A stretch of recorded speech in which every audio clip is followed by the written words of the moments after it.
So, Eliisa, you're working as a lead service designer and tribe lead at Siili Solutions. She's a strong expert in private and public service design, and you enjoy supporting organizations in change leadership, and that's what sustainability is all about. You're also the head of service design Network Finland, and we already know that. But recently you've been focusing on maritime domain, and we will be hearing about that very shortly. And then we have Sanna here. Sanna has nearly 20 years of experience in complex and large-scale digital business development and innovation creation positions. Broad experience leading global and international digital service ecosystems in various industries. And also, she's focused on maritime domain, new business development, innovation, digital strategy, and finding growth possibilities within ecosystem services. And today, so great to have you here. And we will be hearing about how to design a digital solution that significantly reduces CO2 emissions. So glad to have you with us today. The stage is yours. Thank you. Thank you. Okay, so good evening, everybody. Thank you, Satu. Thank you, Ari. Very. It's a glad for us, and we are proud to be here with you tonight. So, totally different kind of topic. We're talking about maritime industry and how that industry is taking the challenges related to the sustainability currently. So before we go to actually the virtual port arrival solution and talk about how that helps with the sustainability and the CO2 emission reduction, we give you a little bit context where the maritime industry currently is. So it is a very conservative industry. It has a very long, hundreds of years history with its operations. And due to that fact, when you have a lot of legacy of the history, it's usually not so fast to make changes and go forward with the innovations. So you can compare it with the other industries like banking or media or retail, where their disruption with the digitalization, with e-commerce and all that kind of thing happened like 15 to 20 years ago already. So maritime is basically in that spot at the moment. So totally different kind of area.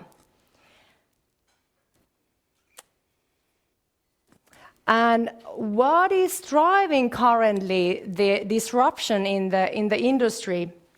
There is a lot of regulation and standardization at the moment coming from the IMO, International Maritime Organization, under the United Nations, which is creating the laws for the globe for the maritime, but also especially from the EU Commission. It's kind of like in a forerunner when it comes to the regulation. And then there's also a lot of things that have happened and also affected for other industries like corona pandemic, the war of Ukraine. So how this industry has been also now rethinking the ways of doing the operations in a new way and finding new solutions from the digitalization. But then, of course, there's a lot of regulation and also common pressure among the industry when it comes to the sustainability and bringing more green ways to also do this business in the future.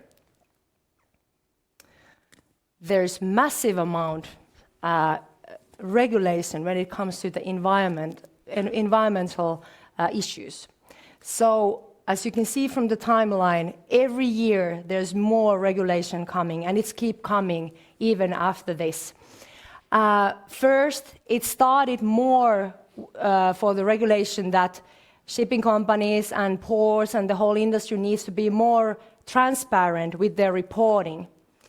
Now, this year, it has changed to that direction that with every CO2 emission that the shipping company and the carriers are doing, there's allowance that you need to pay for your CO2 emissions.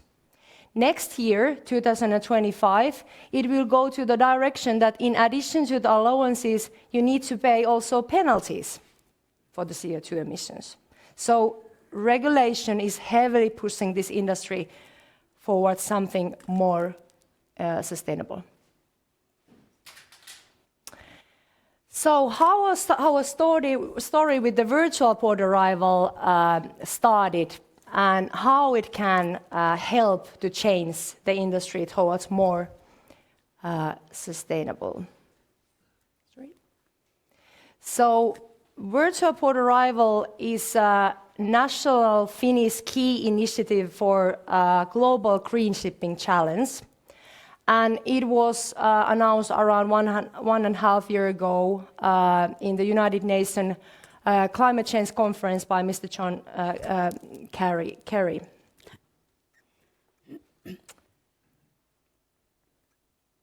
The vision is to build the VPA concept to support more sustainable and more efficient shipping through data-focused collaboration and information sharing. This is actually very close to the whole Siili Maritime Unit vision. There has been excellent pilots already existing in this area. ESL Shipping, one of the pioneer bulk shipping companies in Finland and also in Sweden, HBNC, and then Neste, they have already done these type of one-to-one trials where they have had voyages from one port to another in a manual manner, where they have been getting really encouraging figures. So by average, 24% reduction for the CO2 emission. It's a big number. And if maritime industry is not so familiar to you, you can compare it that it means for one trip around 4.3 million kilometers with a petrol car. So a big number. And the beauty with this solution is that it's good for the environment and for the planet, but it's also good for the business. So there's a bigger motivation. At the same time, when you are able to save and reduce the CO2 emissions, you're also able to save the fuel consumption, which is with around 20% at that for the one trip, which means a lot profitability for the shipping company and carriers, because it's their biggest cost, around 70 to 80% of their whole cost of the operations. But these trials need more extension. So there's a call for more scalable digital solutions where different stakeholders are able to share their data among the same platform. And that's why we started our project last year, led by Eliisa and her team with the virtual port arrival. It's a project that has been funded by Sitra Gaia X program and from EU. And the key partners there that we started the work first were Fintraffic, which is a Finnish vessel traffic service provider in Finland. And then with ESL Shipping, that was already mentioned, one of the pioneers in this virtual port arrival trials. And then with the Oxelösund port from Sweden. But then when we started the project, more stakeholders were jumping in, and the team was extended. And Eliisa will continue more how we did that and what happened then. Thank you for the clicker. Okay, I can say something. What I've learned during this project is massive amount of information about emissions, about legal design, and then also something that we don't always understand as designers, what it takes is lobbying.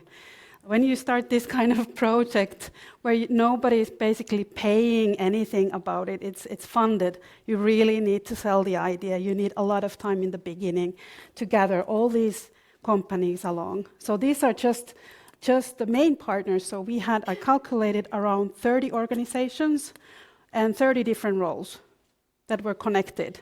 And trying to understand all that complexity, I have to say that it was massive. But we tried to get to something simple. But just to let you know the main kind of roles in it, we have when you have a vessel, you usually want to take it somewhere, and that's the port. Okay, you have ports. Then you have the vessels, then you have the shipping companies, the shipping owners for the vessels. You have the charterers who have the cargo who take care of the cargo transportation on those vessels. Then you have the person who has the cargo, who is the owner of the cargo. So there's a lot of these different kind of business incentives. But the main point of this slide is also to realize that it needs a lot of collaboration. When you have that kind of maritime ecosystem where every single party has some role there, you have to understand that complexity, and you have to get all these parties talking about it together. So I wish you can see this all very in detail. No, I'm not expecting you to read it. We're going to have an exam. Yeah, I will have an exam after this one, but it maybe gives you a perspective of the scale and the depth of the concept itself, because when we started doing this, we realized that to be able to design a sustainable solution, you have to connect 4 elements. That's you have to understand the processes, the operations, and the contexts. When we talk about maritime industry, a lot of things happen where you have no internet connection. You have to understand what those different roles do. We did a lot of different deliverables. This is just one of them. A lot of personas and this kind of, I think we used probably 20 different methods. And we use storytelling. But here is an example of, you have to understand the process, context, and all that kind of like the substance. But then you have to understand what are the business incentives of those different players. What is their kind of blocking the process from changing? What are their monetary needs? What is the business model? What are they depending on? That you don't want to step into those, toes or shoes or whatever. You have to understand that. And you have to understand then after that, like, okay, what kind of contractual elements there are, legal elements. So business and contracts go hand in hand. And then, of course, at the end, there is the data. So what kind of data there currently flows and what data there should flow if you can free the bottlenecks of contracts and business incentives and all that.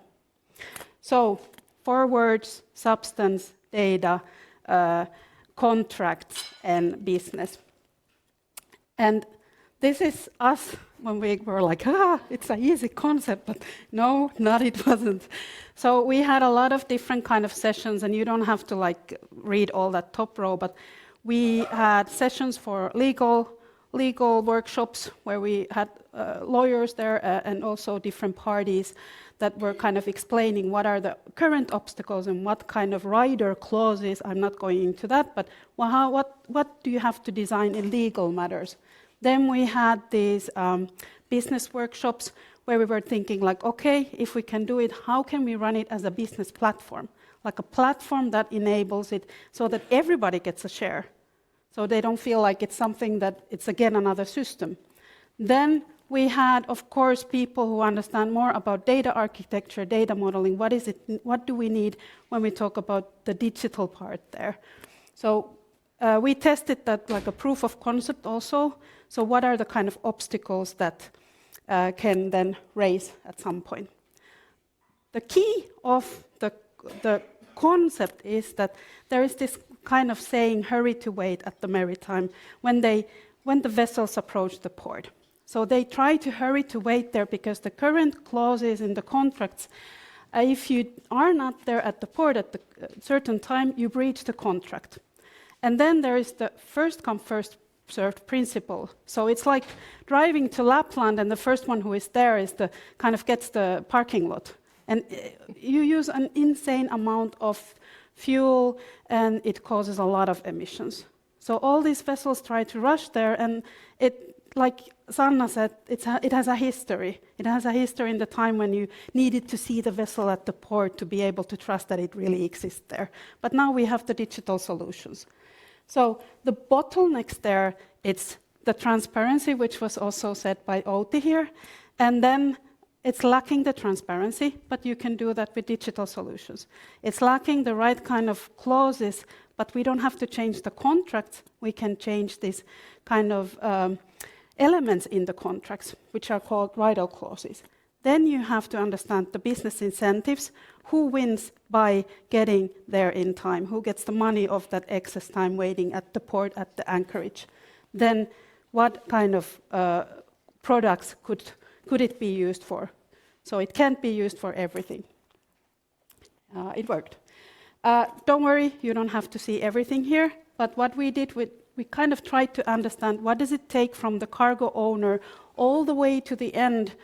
So we wanted to get a concept that you can really split benefits to everyone then involved. So you really feel the emission, you get something by joining the platform. So it starts from this kind of cargo ownership perspective, but then what is there is combining the contracts in the platform. So you have to be enable this kind of platform. Usually contracts are bilateral, but a platform can enable multilateral contract negotiations. And then where does this kind of concept work for? It works because there is a system when the vessels approach the port, if there is a delay at the port, let's say something happens and the berths are not free when you should go there, the delay is the one that causes, it's insane to rush to the port if there is a delay at port. So you just wait there. I heard today that it's approximately 1,000 euros per hour for one vessel to wait at the port. And think about the amount of hours per year then. But then by this virtual port arrival, the vessels can slow down. They receive a lineup, kind of a virtual kalatiski-numero, or what is it, like a fish entry ticket. And then you don't have to use that amount of excess fuel. And then one really big positive thing here is that you don't have to invest a lot of things in the technology.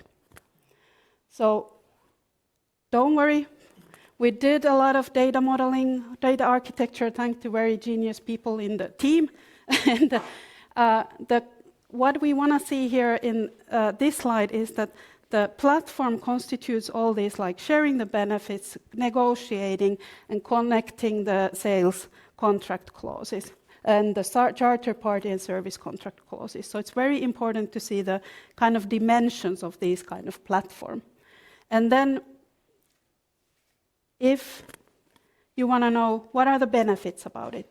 So the key benefits are, of course, you kind of can get the sustainable forerunner image and all that, which is very important. It is a key incentive of the parties involved, but it increases safety.